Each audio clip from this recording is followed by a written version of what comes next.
Chapter 3. Me and My Big Fat Mouth. After school was over, me and my bestest friend named Grace walked to the bus together. Except for that Grace kept on wanting to skip, and I didn't.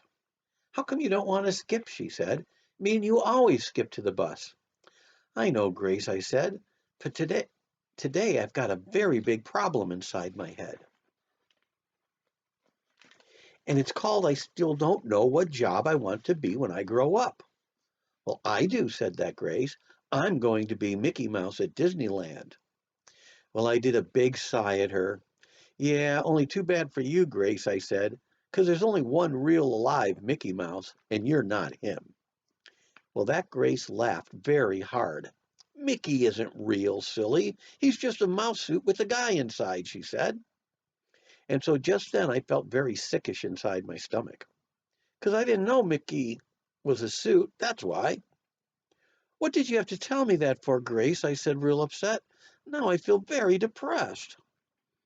Well, then I hurried up on the bus, and I scooted way over by the window. Except I couldn't get any peace and quiet, 'cause everybody kept talking on about what dumb old job day.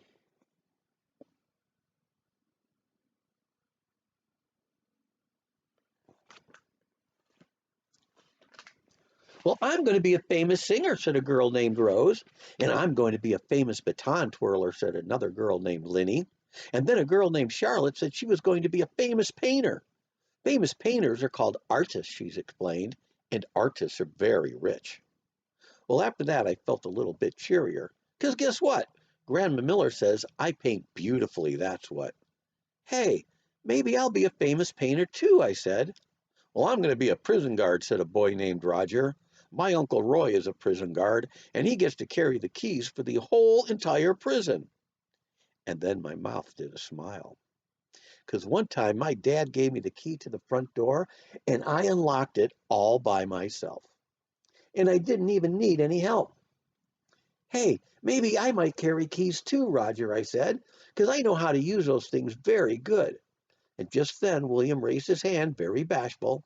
"I'm going to be a superhero and save people from danger," he said. And so then I jumped right out of my seat, 'cause that was the bestest idea of all. "Me too, William," I hollered, "'cause that sounds very exciting, I think. And so I'm going to save people from danger too."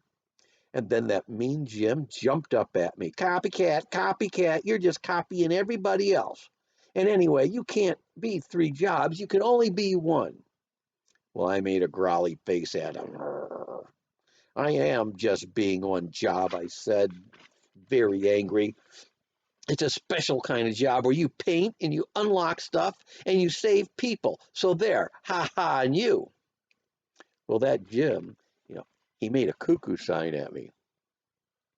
"Junie," he said, "Junie B. Jones. There's no such job like that in the whole entire universe."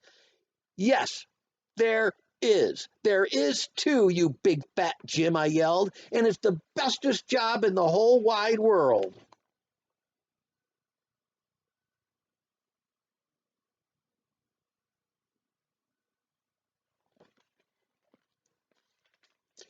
Well, he crossed his arms and he did a mean smile. "Okay, then. What's the name of it?" he said.